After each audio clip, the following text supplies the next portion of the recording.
Primeira Epístola de São João, capítulo 2, versículo 6. Diz assim: aquele que diz permanecer nele, esse também deve andar assim como ele andou. Aquela que diz que permanece nele, ou aquele que diz que crê nele, que serve ele, esse também deve andar como ele, Jesus, andou. Aquele que diz que tem Deus, aquele que diz que é crente, aquele que diz que segue a Jesus, aquele que diz que é discípulo de Jesus, esse deve andar como ele andou. Esse deve andar como ele andou. Andar é um verbo. Andar é uma ação. Andar não é algo teórico. Andar é algo prático.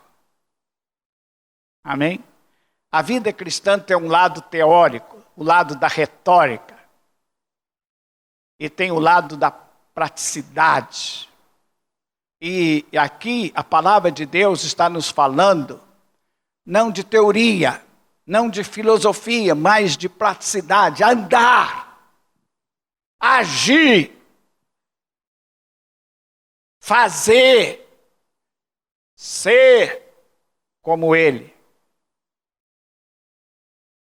Eu vou repetir: aquele que diz que permanece nele, esse deve andar como ele, Jesus, andou. Queridos, Deus não pede muito. Deus não pede demais.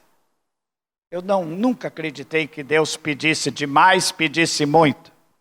Ele pede só o necessário, o suficiente. E o que Deus pede de mim, pede de você, pede de cada um daquele que diz crer nele, servi-lo, amá-lo, é que ande como ele andou. O título da minha mensagem nesta manhã é a necessidade absoluta da fé. A necessidade absoluta da fé. Eu e você temos uma necessidade absoluta. É a necessidade das necessidades, é da fé em Deus. Porque só pela fé e só na fé é que eu e você vamos andar como ele andou. E como foi que Jesus andou? Como foi que Jesus andou? Como eu posso saber, pastor, como Jesus andou? Você sabe aonde que você sabe? Nas Escrituras Sagradas. Quando a gente lê os evangelhos de Jesus, os evangelhos da Bíblia, nós vemos como ele andou. Eu diria a você que Jesus andou em vitória. Jesus andou em vitória. E você me pergunta: pastor, Jesus andou em vitória algumas vezes, de vez em quando ou sempre? Eu diria: Jesus andou em todo o tempo em vitória. Você acha que Jesus foi um fracassado, um derrotado, um infeliz ou um vitorioso? Um vitorioso. Nasceu no lugar mais pobre, filho de pobre, mas ele era uma pessoa vitoriosa. Ele viveu vitoriosamente. Ele viveu triunfantemente. Apesar de não ter dinheiro. Porque não é necessário dinheiro para viver vitoriosamente. Amém, queridos? Ele viveu, ele tinha vitória dentro de si. E ele viveu acima de todas as circunstâncias, glórias a Deus. Jesus viveu, andou em vitória sobre o pecado. Esse pecado que nos derrota, que nos humilha, que nos faz arrastar. Por exemplo, quantos jovens universitários hoje se arrastando feito uma barata, porque é dominado pela droga, pelo vício, pela astara e tudo mais. Jesus nunca se prostrou diante de nenhum vício, de nenhum nada o dominou. Então Jesus andou em vitória, vitória sobre o pecado. E eu tenho aqui vários textos na Bíblia que me diz que Jesus andou em vitória sobre o pecado. Jesus andou em vitória sobre o pecado. Temos vários textos em Hebreus capítulo 4, em 1 João capítulo 1, nós temos em Romanos capítulo 6, diz que Jesus andou em vitória sobre o pecado. Ele diz: quem de vós me acusa de algum pecado? Quem de vós me acusa de algum pecado? Não. Jesus andou em vitória em todo o tempo. Em todo o tempo, ele viveu a vida cristã vitoriosa. Irmãos, e eu devo andar como ele andou. Você deve andar como ele andou. A vitória de Jesus é a nossa vitória. Ele conquistou a vitória, ele é o nosso modelo, ele é o nosso exemplo. Deus não o criou para ser manipulado, humilhado, derrotado, fracassado. Não, ele criou você para viver uma vida cristã vitoriosa. Jesus andou em vitória. Jesus andou em obediência. O Filho de Deus, o Deus encarnado, o Deus conosco, andou 33 anos aqui na terra e sempre andou em obediência. Em obediência a quem? Em obediência ao Pai. Em obediência às leis judaicas, as leis romanas que estavam sobre a vida do povo naquela época eram injustas, eram absurdas. Mas Jesus disse: eu não vim revogar a lei, eu vim cumprir a lei. Então Jesus obedecia ao Pai, mas obedecia também às leis. Ele andou em obediência todo o tempo. Ele disse: Pai, seja feita a tua vontade. Seja feita a tua vontade, assim na terra como ela é feita no céu. A tua vontade. Quando Jesus estava com a mulher samaritana, ali na beira do poço de Jacó, e Jesus começou a falar com ela, conversar com ela, e passou da hora da comida, porque os discípulos já haviam voltado com a comida. Jesus disse para os discípulos: a minha comida consiste em fazer a vontade do meu Pai que está no céu, isto é, em obedecer o meu Pai. A vontade, a comida de Jesus era a obediência, em obedecer o Pai. Lá no jardim do Getsêmani, naquela noite terrível, ele disse: Pai, se for possível, passa de mim este cálice. Cálice amargo, um cálice terrível que ele estava para beber. Contudo, Pai. Contudo, Pai, seja feita a tua vontade e não a minha. Jesus andou em obediência. Jesus andou em submissão.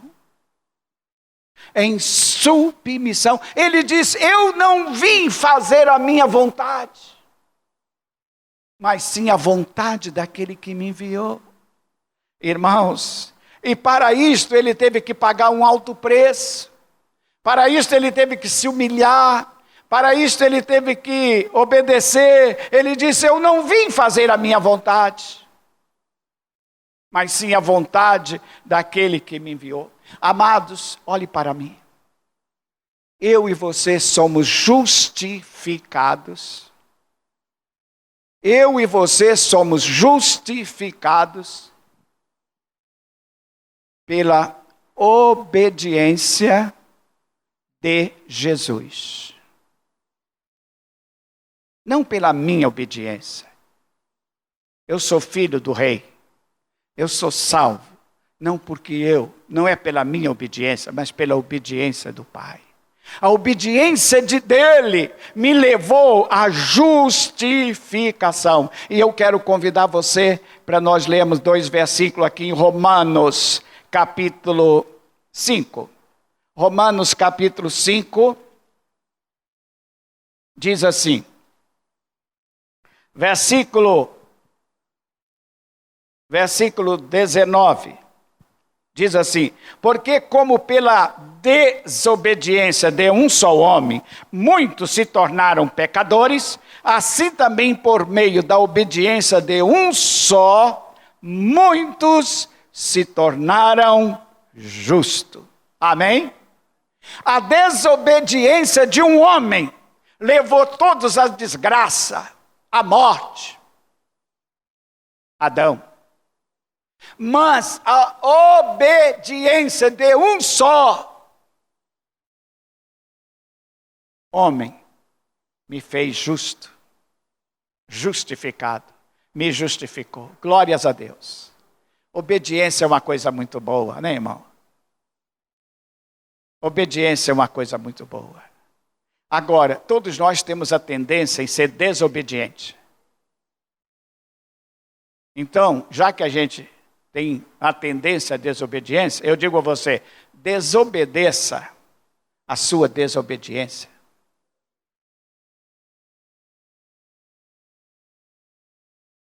Se revolta contra a sua desobediência, a sua rebelião, a minha rebelião, né? Porque a obediência de um só me fez justo. E quantos homens e mulheres na face da terra se tornaram justos pela obediência? Vamos agora ao capítulo 6. Eu acho que está na mesma página, você nem precisa virar a página. Capítulo 6, versículo 16. Veja o que está escrito, 6 e 16. Diz assim: não sabeis que aquele a quem vós ofereceis como servo para a obediência, desse mesmo a quem obedeceis sois servo? Seja do pecado para a morte, ou da obediência para a justiça. Mas graças a Deus, porque outrora, escravos do pecado, contudo vieste a obedecer de coração a forma de doutrina a que fostes entregue. Vamos ler de novo o 16? Ou vamos ler o 15? Paulo diz assim: e daí? Havemos de pecar porque não estamos debaixo da lei e sim da graça? E a resposta é: de modo nenhum. Não sabeis que aquele a quem vós ofereceis como servo para obediência, desse mesmo a quem obedeceis sois servo? Seja do pecado para a morte, ou da obediência para a justiça. Todos nós, querido, todos nós estamos debaixo de alguma coisa. Você está debaixo de alguma coisa. Ou você está debaixo da graça de Deus, ou você está debaixo do juízo de Deus. Por quê? Se você obedece a Deus, você é servo de Deus. Se você obedece o pecado, a sua natureza, a sua tendência, a sua índole, você é servo de Satanás. Porque você está debaixo. Eu estou debaixo de alguma coisa. Tem alguma coisa sobre a minha cabeça. E a cabeça de todos nós. Isto é uma lei. É uma lei infalível. É uma lei imutável.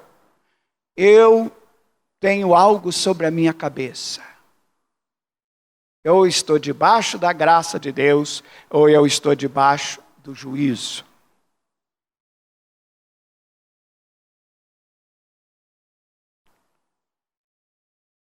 Palavra de Deus. Aquele que diz que permanece nele, esse deve andar como ele andou. Jesus andou em santidade todo o tempo. Jesus andou em santidade. Eu falei de santidade aqui há 2 domingos, né? O meu tema foi santidade. Será que houve um homem na terra que andou mais em santidade do que Jesus? Não, Jesus andou em santidade. João, no Evangelho de São João, capítulo 17, os versículos 17 e 18 diz assim: santifica-os na verdade, a tua palavra é a verdade. Santifica-os na verdade, a tua palavra é a verdade. O versículo 19 diz assim: e a favor deles eu me santifico a mim mesmo. Jesus disse: é em favor da igreja de Nova Vida do Meia, é em favor do Paulo, do Roberto, da Maria, da Joana, é em favor deles eu me santifico a mim mesmo, para que eles também sejam o quê? Eu me santifico, eu me procuro me santificar para que eles também sejam santificados. Quer dizer, ele é modelo, ele é exemplo. Irmãos, nós temos uma crise de exemplo, de modelo.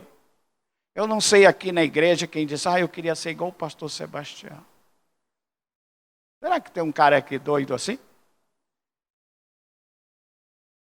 Tem alguém assim? Será que tem alguém aqui, uma mulher que diz: eu queria ser igual a irmã Silésio? Será que tem? Temos uma crise de um exemplo de modelo. Temos uma crise. Quem é o seu modelo? Quem é que está fazendo a sua cabeça, hein? É aquela moça lá do Big Brother? Aquela bonitona? Eu queria ser ela. Quem é o seu modelo? Quem é o seu exemplo? Eu não sei. Eu não sei quem é. Jesus disse: santifica-os na verdade, a tua palavra é a verdade. Jesus disse: em favor deles, em favor da minha igreja, eu me santifico a mim mesmo, para que eles também sejam santificados. A Bíblia Sagrada diz que Jesus nunca cometeu pecado. Está lá em Pedro. O apóstolo Pedro, que conviveu com Jesus, disse: ele nunca cometeu um pecado, nem dolo algum se achou na sua boca. Você já conviveu com alguém que você nunca viu um dolo sair da boca dessa pessoa? Só quem não fala. Só quem não fala. Eu, por exemplo, nunca ouvi dolo da boca de vocês. Porque você não fala. Aqui comigo fala só em casa. Fala quando sai de porta fora. Dolo. Dolo. Quem nunca falou algo inconveniente? Quem nunca falou uma tolice? Quem nunca falou uma bobagem? Jesus não. Jesus não. Quero concluir, quero terminar a minha fala, dizendo que Jesus andou em vitória, Jesus andou em obediência, Jesus andou em verdade, Jesus andou em justiça, Jesus andou em fidelidade, Jesus andou na luz, porque ele era luz, e Jesus andou em amor. Jesus andou em amor. Todos os atos de Jesus, todas as suas ações e reações foram frutos do amor, e amor incondicional. Jesus andou em amor todo o tempo. Jesus veio à terra por amor. Jesus curou os doentes, os enfermos, os miseráveis por amor. Jesus foi à cruz por amor. Jesus ressuscitou dos mortos por amor. Amor incondicional. Incondicional. O meu amor, o seu amor, o nosso amor não é incondicional. Ele está sob condições. O nosso amor está sob condições. O amor dele não. Ele amava os não amáveis. Queridos, eu e você precisamos aprender a andar como ele andou. A Bíblia diz, no texto que eu li, aquele que diz que crê nele, aquele que diz ser servo dele, aquele que diz, olha essa expressão, sou serva de Deus. Você já ouviu alguém dizer que é serva de Deus? Já ouviu dizer? Está mais para piada do que para qualquer outra coisa. Eu nunca tive coragem de dizer que eu sou servo de Deus. Nunca tive coragem. Você nunca me ouviu dizer. Porque eu sou um candidato a servo. Nem sei se você aceita ainda. Não é falsa humildade. Não é falsa humildade. Não é falsa humildade. Mas eu sou um candidato a ser servo. Não sei se você é admitido como servo. Porque ser servo de Deus é coisa muito grande, irmão. É coisa muito grande ser servo de Deus. E oxalá que você seja, que eu seja, que nós sejamos servos. Mas o servo tem o seu mestre rei como modelo. Porque nós não somos servos aprisionado, tomado por força, por violência. Nós somos servo por amor. Quem é servo por amor. É servo porque é apaixonado. O Senhor é o meu Salvador, o meu Rei, o meu Mestre. Se eu sou servo é por amor. Por amor. E se é por amor, eu devo andar como ele andou. Amém? Queridos, esse é um convite muito nobre. Isso aqui que eu estou pregando para você, pastor, está trazendo um fardo. Pastor, está me sobrecarregando. Não, querido, eu estou te colocando de pé. É uma honra, é um privilégio, é uma glória andar como o nosso Rei Jesus andou. Amém, querido? Ele nos chama a andar de pé, a andar de cabeça erguida. Jesus nunca se arrastou. Jesus nunca andou de cabeça baixa. Jesus nunca foi deprimido. Jesus nunca foi um infeliz, um miserável, um doente, um fraco, um fracassado. Jesus foi modelo em tudo. Onde ele chegava, ele irradiava a sua beleza. Ele mudava o ambiente, até sem falar. As crianças gostavam de Jesus. Criança na época de Jesus não era um problema. Porque aqueles velhos não gostavam muito de criança. Mas as crianças gostavam de Jesus. Jesus era simpático. Jesus foi o homem mais alegre que já pisou na terra. Você sabia disso? Ele foi ungido com o óleo da alegria como nenhum outro. E você anda aí de cara feia, irmão. Seja como Jesus. Um rosto lindo, um rosto transparente, um rosto alegre. Eu estou me esforçando aqui para ver. Amém? Olha assim, sai, você está aí com a cara feia. Jesus era o homem mais alegre. E ele viveu no meio do caos. Jesus viveu no meio do caos. E eu e você vivemos no meio abençoado. Nós somos abençoados. Peça que o Senhor te unge com alegria. A alegria do Senhor é a nossa força. Vamos ficar de pé? Glória a Deus. Quem está alegre, dá uma salva de palmas para Jesus. Aleluia.